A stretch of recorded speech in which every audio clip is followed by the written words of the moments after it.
The train cut through the dense fog like a knife through flesh. Its old, rusty body groaned under the pressure of its own weight and speed. Outside, the world was a blur, just silhouettes of trees and empty fields, seen only when the mist decided to give way.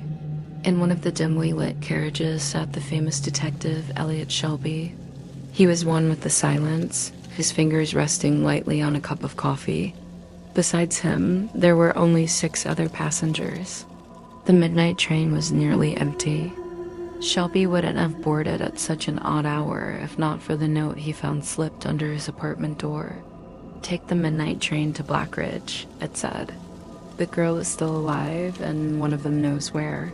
The note had no name, no address. Just those words in a rough, frantic handwriting that spoke of urgency, or maybe even terror.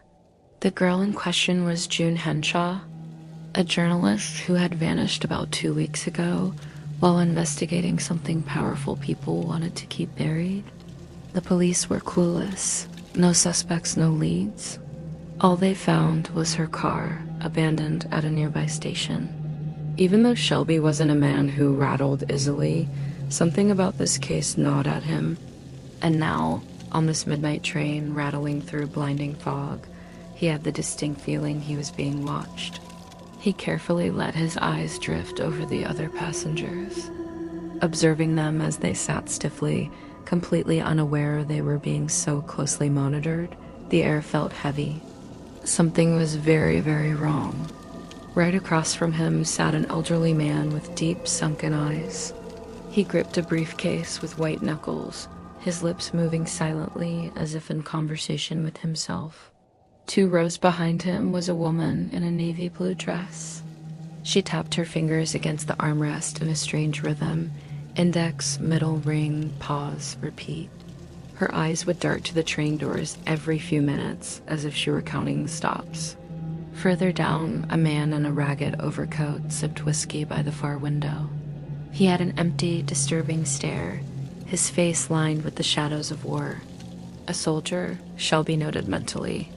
Then there was a well-dressed couple, sitting a little too close together. The woman's hands trembled, even though they were folded tightly in her lap. The man clutched a shiny silver pocket watch, his grip as desperate as the old man's on his briefcase. And finally, the conductor, a rough-built man with a sharp jawline, but the same hollow eyes as everyone else. He moved through the aisle in a mechanical way, his gloved hand brushing the back of each seat as he walked past. Nothing about it felt natural. Shelby took out a cigar, but didn't light it. He just watched, listened, and eventually a chilling realization dawned on him. The train never stopped. He saw no station names whizzing by, no signs, no platforms, no signals, just the deep, dark, strange fog outside. "Ah, long journey ahead," Shelby finally said, leaning forward. His voice broke the deafening silence. The elderly man flinched, but the conductor remained unfazed. Shelby let the quiet hang in the air for a moment, then his eyes flicked to the old man's briefcase. "What's in there?" The old man clutched it tighter. "Nothing that concerns you." The detective exhaled slowly. "Then it mustn't concern you if I told you June Henshaw was still alive?" The man's breath caught in his throat. That was the towel. Shelby had him. But before the old man could respond, the train lurched violently, nearly knocking the detective from his seat. The lights flickered, then settled into a constant dim glow. And then, from the next carriage, a terrible choking sound filled the silence. It was followed by a scream. Shelby was on his feet in an instant, pushing through the door into the next car. He saw the conductor sprawled on the floor. His throat was torn open in an unsettling gaping wound. Blood was seeping between the floorboards, staining the once clean aisle. But it wasn't the wound that caught Shelby off guard. He was used to such sights. It was the eyes. They were wide open, not with fear, but with recognition. It was as if the conductor had seen something he expected, as if he knew what or who was coming for him. The other passengers stood frozen in the doorway, horrified. The woman in blue clasped a shaking hand over her mouth. The old man hugged his briefcase as if it were a life raft. The soldier's fingers twitched near his pocket, where a blade might be hidden. The couple stood rigid, the woman's face a deathly pale. One of them had done this, but Shelby hadn't heard any footsteps. Nobody had even moved from their seats. So how did the conductor die? For one of the few times in his career, Shelby was truly shaken.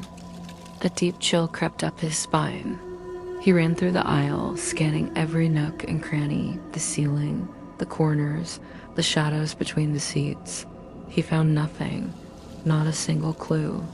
Meanwhile, the fog outside thickened, pressing against the windows like a living thing trying to seep through the cracks in the glass, and the train kept rumbling ahead.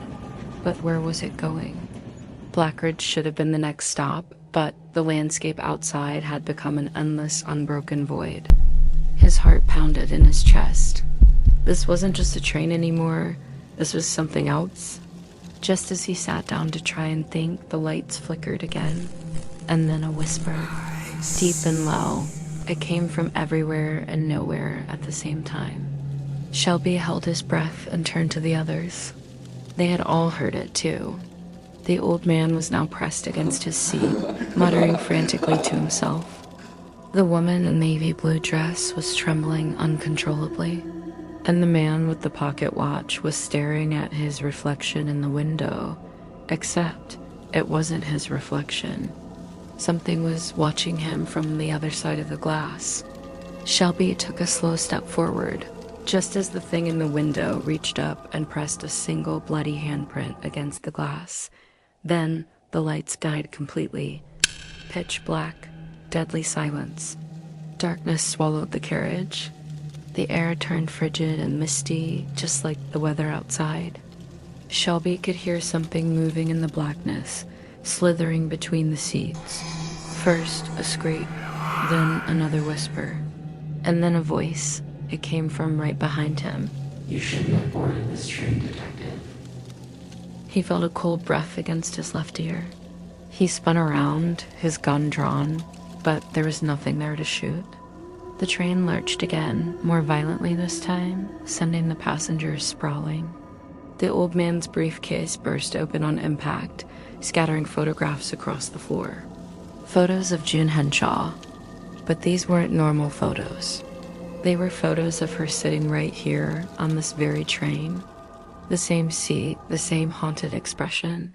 Only in the last photo, her eyes were gone. The lights suddenly flickered back on, but the train had changed. The windows were now a black void, and the seats were no longer empty.